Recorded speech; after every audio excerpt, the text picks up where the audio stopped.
Hello நண்பர்களே, welcome back அனிடாக். நம்ம இப்போ என்ன பார்க்க போறோம்னா 9 11 ஸ்வாட் மாஸ்டரில் 12th எபிசோடு தான் பார்க்க போகிறோம். நீங்கள் இதுக்கு முன்னாடி உள்ள எபிசோடு பார்க்கலன்னா பார்த்துட்டு வாங்க, அப்போ தான் இந்த எபிசோடு உங்களுக்கு புரியும். சரி, சாப்டருக்குள்ளே போகலாமா? சாப்டர் ஸ்டார்டிங்கில் நம்ம ஹீரோட இன்னர் டோமில் தான் காட்டுறாங்க. அங்கே நம்ம ஹீரோ அந்த 9 11 ஸ்வாட் டெக்னிக் தான் பண்ணிருக்கான். அந்த 300 வேட்ஸையும் சொல்லி அவன் அந்த டெக்னிக்கை செஞ்சு பார்த்துட்டு இருக்கான்.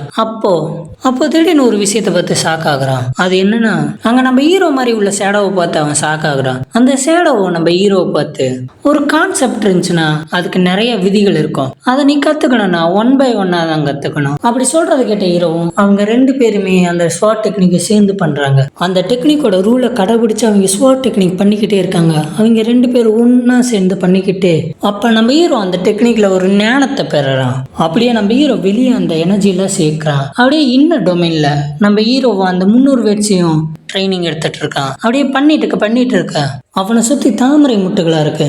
அப்ப அந்த முட்டு பூவா பூக்குது. அந்த பூக்கள் மலர்ந்த உடனே நம்ம ஹீரோ அடுத்த ரிலீம்ல காலை வைக்கிறான். அப்படியே நம்ம ஹீரோ மெதுவாக கண்ணை திறந்து அவன் முன்னாடி இருக்கிறத பாக்குறான். அங்க நம்ம 2 லேடிஸும் நம்ம ஹீரோ பார்த்து ஷாக் ஆகுறாங்க. அப்படியே அந்த அதிர்ச்சியில வந்து நம்ம ஹீரோ பார்த்து, சோக்கா உங்களால மட்டும் முடியுது, எங்கனாலே நீங்க சொல்ற மாதிரி செஞ்சா நாங்களும் பண்ணுவோமா? அப்படி நம்ம ஹீரோ பக்கத்துல வந்து கேட்கறனால நம்ம ஹீரோ பிளஸ் ஆகுறான். அப்படியே நம்ம ஹீரோ வெக்கத்திலே, நீங்க பகலும் இரவும் நான் சொன்ன மாதிரி நீங்க ட்ரைனிங் பண்ணிட்டு இருக்கணும், அப்படி நீங்க பண்ண அந்த டெக்னிக்கை நீங்களும் கத்துக்கலாம். அதுக்கு அந்த 2 லேடிஸும் ஓகே ஜோக்கா. அப்படியே இந்த சீனை கட் பண்ணி அடுத்த சீன்ல இந்த 3 பேரும் 5 பிக்ஸ் ஸ்ட்ராங்கோட பவிலியனுக்கு தான் வராங்க. அங்க வந்து பார்த்தா அங்க யாருமே இல்லை, நம்ம பிக் ப்ரோ மட்டும்தான் இருக்காரு. நம்ம ஹீரோ கூட வந்த அந்த 2 லேடிஸும் இங்க இருந்த ஆளுங்களை காணோம் அப்படின்னு நம்ம சீஃபை பார்த்து கேட்கறாங்க. அதுக்கு பிக் ப்ரோவும் ஜோக்கா செஞ்சோன்ஜி படையெடுத்து வரான். அந்த நியூஸை கேட்டு எல்லா மக்களும் போயிட்டாங்க. வா உள்ள போய் பேசலாம். அப்படியே நமக்கு இப்போ எல்லாரையும் தான் காட்டுறாங்க. அங்க இருக்க மீதமுள்ள எல்லா பிரதர்ஸும் அப்படியே 5 ஓல்டு ஸ்ட்ராங் ஹோல்ட்ல இருக்க மீதமுள்ள மக்களும் மித்தவங்களாம் ஓடி போயிட்டாங்க. இப்போ என்ன பேசிக்கிறாங்கன்னா, அந்த சேஜூன்ஜியை சமாளிக்க முடியுமா இல்லையா? அதை கேட்ட யாங்காகும், நீங்க என்ன சமாளிக்க முடியும் நினைக்கிறீங்களா? அவர் எப்பேற்பட்ட ஆள் தெரியுங்களா? அந்த உடாங் செட்ல ஸ்ட்ராங்கஸ்டான எல்டர் அவர் தான். அது இல்லாம அவரோட பிரைம்ல அவரை எதிர்க்க யாருனால முடியல, அப்பேற்பட்ட ஆள் அவரு. அது இல்லாம அவரோட ஸ்டூடெண்ட் ஒத்தால போதும் நம்மளை அழிக்க. இப்ப அவரே வராருன்னா நம்ம என்ன பண்றது? நம்ம இங்க இருந்தா செத்துருவோம். அதையும் தெரிஞ்சுட்டு நீங்க இங்க இருந்தீங்கன்னா அதுதான் ஒரு முட்டாள்தனம். நான் இங்க இருந்து போறேன் அப்படின்னு சொல்லிட்டு ஏன் காகும் கிளம்பி போறான். இதை கேட்டு அங்க இருக்க எல்லா ஆளுங்களும் இவர் சொல்றது கரெக்ட் தான், நம்ம என்ன பண்ண முடியும், அவர் அப்பேற்பட்ட ஆள் வந்தாருன்னா நம்ம என்ன பண்ண முடியும் அப்படி சொல்லிட்டு அங்கிட்டு இங்கிட்டு ஓடி நான் கிளம்புறேன் அப்படின்னு சொல்லிட்டு ஓடி இருக்காங்க. அது கேட்டு நம்ம சீஃபும் நம்ம ஹீரோவை பார்த்து, உன்னால அவரை எதிர்க்க முடியும்னு நினைக்கிறியா? அதுக்கு நம்ம ஹீரோவும், எனக்கு தெரியாது, ஐ டோன்ட் நோ. அதன் பிறகுதான் எல்லாரும் பயத்துல இப்ப என்ன பண்ண முடியும், நம்மளால என்ன பண்ண முடியும்னு அங்கிட்டும் இங்கிட்டும் போயிட்டு இருக்காங்க. அப்ப அங்க அந்த சன்னோட ஃப்ரெண்டு வந்து, வா நம்ம இப்ப போயிடலாம், இங்க இருந்தா நம்ம தான் சாக போறோம் அப்படின்னு சொல்லும் போது அதுக்கு நம்ம அந்த சன்னும் அந்த லேடிஸை பார்த்து, நான் வரல நீ போ. அதுக்கு அவனும், இன்னும் ஒரு பொண்ணுக்காண்டி நீ இங்க இருக்கியா, நீ எக்கேட்டாலும் போ, நான் இங்க இருந்தா செத்துருவேன்னு தெரிஞ்சுக்கிட்டு நானும் இங்க இருக்க மாட்டேன் அப்படின்னு சொல்லிட்டு அவனும் போறான். நம்ம சன்னும், நான் என்னவா இருந்தாலும் பார்த்துப்பேன் அப்படின்னு சொல்லி இங்கே இருக்கான்.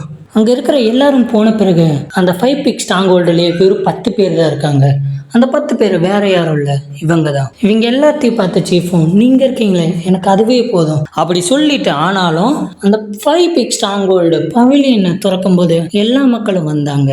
அதை பார்க்கும்போது எனக்கு கொஞ்சம் சந்தோஷமா இருந்துச்சு. இப்ப எல்லாமே விட்டு போகுதுன்னு நினைச்சு கொஞ்சம் வருத்தமா தான் இருக்கு. ஆனா நீங்க இருக்கும்போது எனக்கு கவலை இல்லை. அப்ப நம்ம ஹீரோவும் நம்ம சீஃபை பார்த்து, அந்த பர்சனால ஒரு லீஃபை வச்சு ஒரு மனுஷனை வெட்ட முடியுமா அப்படின்னு கேட்கும்போது அதுக்கு நம்ம சீஃபும் அது வாய்ப்பு இல்லை அப்படி சொன்னது கேட்டனே நம்ம ஹீரோவும், அப்ப நான் கூட சண்டை போடுறேன் அப்படியே நமக்கு இப்போ இரவு தான் காட்டுறாங்க. அந்த இரவுல நம்ம பிக் ப்ரோவும் இன்னையோட எல்லாமே முடிஞ்சு அப்படி சொல்லி நம்ம பிக் ப்ரோ யோசிச்சுட்டு இருக்கும்போது அப்பதான் நமக்கு என்ன நடந்ததுன்னு காட்டுறாங்க. நம்ம ஹீரோவும் கேட்டிருப்பான்ல, ஒரு லீஃபை வச்சு ஒரு பர்சனை வெட்ட முடியுமான்னு. அதுக்கு நம்ம பிக் ப்ரோவும் அங்க இருக்க எல்லாரும், அவர் ஸ்ட்ராங் தான், அதுக்கு நீ லீஃபை வச்சு ஒரு பர்சனை வெட்ட முடியுமான்னு கேட்டா அது தெரியல, ஹியூமன்னாலே முடியாத விஷயம் அது. இதை கேட்ட நம்ம இருவோம், அப்பானா நான் அவர் கூட சண்டை போட தயாரா இருக்கேன். அதை கேட்ட எல்லாரும், என்ன நீங்க சீரியஸா அதை சொல்றீங்களா அப்படின்னு சொல்லி எல்லாரும் கேட்டிருக்கும் போது நம்ம சீஃபும், என்ன சீரியஸா அதை சொல்றியா ஜோக்கா அப்படி சொல்லிக்கிட்டே சீஃபும் ஒன்று நினைக்கிறாரு, நம்ம ஏன் காங் சொல்றதுதான் அந்த சேஜுன்ஜி எவ்வளவு பெரிய ஸ்ட்ராங்னு உங்களுக்கே தெரியும்,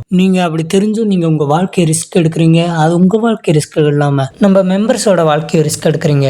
யாங்காங் சொன்னதை நினச்சி பார்த்துட்டு நம்ம இங்கே இருந்தால் நம்ம உயிரை தான் இழப்போம், அதனால் நம்ம இங்கே இருக்கிறது ஆபத்து. அதுவும் இல்லாமல் உங்கள் உயிரெல்லாம் போக போகுதுன்னு தெரிஞ்சுட்டு நான் உங்களை பிடிச்சி வச்சா நான் தான் கொடூரமானவன். அதுவும் இல்லாமல் நம்ம ஹீரோ பார்த்து இந்த சில்ட்ரனோட வாழ்க்கை இதோட முடியக்கூடாது, இவன் அடிச்சிருவேன்னு சொல்கிறான் ஆனால் இவனால் முடியுமான்னு தெரியல, நம்ம இவன் வாழ்க்கையை வேஸ்ட் பண்ணக்கூடாது அப்படி சொல்லிட்டு நான் ஒரு முடிவு பண்ணிட்டேன். இந்த 5 பீக் ஸ்ட்ராங்கோட 5 வருஷமாச்சு இந்த நிலைமைக்கு கொண்டு வர. அதுவும் இல்லாமல் இந்த வருஷத்துல தான் அதிக மெம்பர்ஸ் வந்தாங்க. அதுவும் இல்லாமல் லக்ஸரியஸ் பவலியனை கட்டணும். அதுவும் இல்லாமல் நிறைய நல்ல மெமரிஸ் எல்லாம் இருக்கு. இதை கேட்டு அங்கே இருக்க எல்லாரும் சீஃப் நீங்கள் அதை தான் சொல்கிறீங்களா, நீங்கள் அதை சொல்ல வரீங்களா அப்படி சொல்லி கேட்டு இருக்கும்போது அதுக்கு நம்ம சீஃபும் நான் ஒன்று முடிவு பண்ணிட்டேன், இன்னைக்கு தான் இந்த 5 பீக் ஸ்ட்ராங்கோட முடிவு நாள். இன்னோட இந்த குரூப் காலேஜ் இதை கட்ட எல்லாரும் ஷாக் ஆயிட்டாங்க.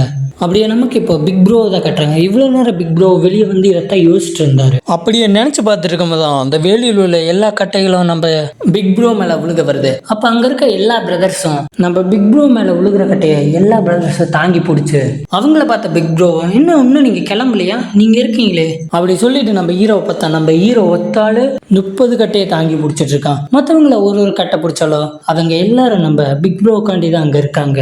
அதை பார்த்த பிக் ப்ரோவும் நீங்கள் என் ஃபேமிலியாக கிடைச்சதுக்கு நான் கொடுத்து வச்சிருக்கணும், அதுக்கு அவங்க எல்லாரும் என்ன நீ போன்னு சொன்னா நாங்க போயிடுவோம்னு நினைச்சியா, நாங்க டிசைட் பண்ணிட்டோம் நாங்க இங்கதான் இருப்போம்னு, வாங்க டின்னர் சாப்பிடலாம்னு சொல்லி எல்லாரும் டின்னர் சாப்பிட்டுட்டு இருக்காங்க. அப்போ நம்ம பிக் ப்ரோ வந்து எல்லா மெம்பர்ஸும் போன பிறகு நம்ம இந்த வால்ஸ் எல்லாம் கட்டமைக்க ரொம்ப டைம் எடுத்துச்சு. இப்போ நம்ம 1 by 1 கட்டமைச்சாதான் நம்ம சேஃப்டியா இருப்போம்.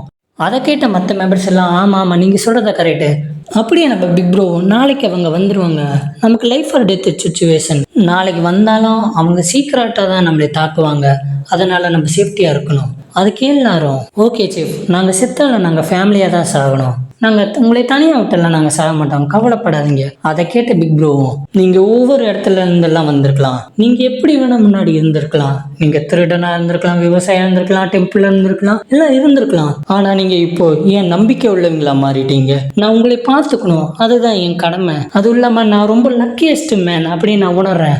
அதை கேட்ட அந்த மாங்கும் டே மச்சான் இப்போதான் இதை உணர்றியா, அதை கேட்டு எல்லாரும் சிரிச்சு பேசி ஜாலியாக இருக்காங்க. அப்போ அந்த பிங்க் கேர் பண்ணும் நீங்கள் மட்டும் ஜாலியாக இருக்கீங்க, நீங்க ஒரு ஃபேமிலியா இருக்கீங்க, ஆனா எங்க ஃபேமிலியா செத்துக்கல பாத்தீங்களா அப்படி சொல்லி சோபாக்கும் சாணையும் பார்த்து நீங்க இந்த ஃபேமிலியா சேர ஆசைப்படுறீங்க தானே. அதை கேட்ட 2 பேரும் ஆமா ஆமா. அதை கேட்ட சீஃபும் நீங்க என் ஃபேமிலி தான் அப்படின்னு சொல்லி உங்களுக்கு ரேங்கிங் வரிசை இப்ப கொடுக்க போறேன் அப்படின்னு சொல்லி நம்ம சானுக்கு 8 பொசிஷன், நம்ம யானுக்கு வந்து 9 பொசிஷன், நம்ம சோபாக்கு வந்து 10th பொசிஷன். இப்போ இந்த ஃபேமிலியில 10 பேர் இருக்காங்க.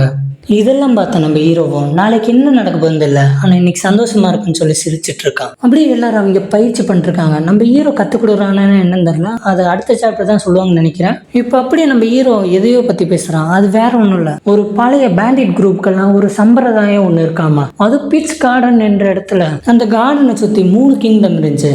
ஆனாலும் அந்த பேண்டேட் குரூப்ல இருக்க ஒருத்தனும் அவங்க வந்து படிச்சிருப்பாங்களான்னு என்னன்னு தெரியல, மார்ஷியல் ஆர்ட்ஸ் கற்றுப்பாங்களா என்னன்னு தெரியல, ஆனாலும் அவங்களால முடிஞ்சதை அவங்க பண்ணாங்க. அப்படியே இந்த சீனை கட் பண்ணி அடுத்த சீன்ல காட்டுறாங்க. நம்ம சேஜுன் ஜியும் அவங்க படையை கொண்டுட்டு நம்ம ஹீரோ நோக்கி வராங்க. அப்போ நம்ம ஹீரோவும் காலங்கத்தாலேயே எல்லாரும் தூங்கிட்டு இருக்கும்போது கதவை திறந்த வானத்தை பார்க்குறான். அதோட இந்த சாப்டர் இதோட முடியுது. நெக்ஸ்ட் சாப்டர் நம்ம ஹீரோ நம்ம எல்டரை சமாளிப்பானா, அதுவும் இல்லாமல் அந்த 5 பீக் ஸ்ட்ராங்கோல்டும் எல்லா மெம்பர்ஸையும் இழந்துட்டாங்க, அதுவும் இல்லாமல் பழையபடி அவங்க மாறிட்டாங்க. இப்போ ஒரு நம்பிக்கை உள்ள ஃபேமிலி ஒரு 10 பேர் இருக்காங்க. இப்போ அவங்க என்ன ஆக போக போகிறாங்கன்னு தெரியல. அதெல்லாம் தெரிஞ்சுக்கணும்னா அடுத்த சாப்டர் தான் பார்க்கணும். இந்த வீடியோ நான் ரொம்ப லேட்டாக போடுறேன் கைஸ், சாரி கைஸ், நான் அடிக்கடி இதை சாரின்னு கேட்டுகிட்டே இருக்கேன், எனக்கே வெறியாதுங்க. நான் ஒன்றுமே கரெக்டாக போடுறேன். நான் இவ்வளோ லேட்டாக வீடியோ போட்டாலும் நீங்கள் எனக்கு சப்போர்ட் பண்ணுறீங்க, அதுதான் எனக்கு ரொம்ப பிடிச்சிருக்கு. சரி கைஸ், நெக்ஸ்ட் வீடியோவில் பார்ப்போம். சரி வரட்டா.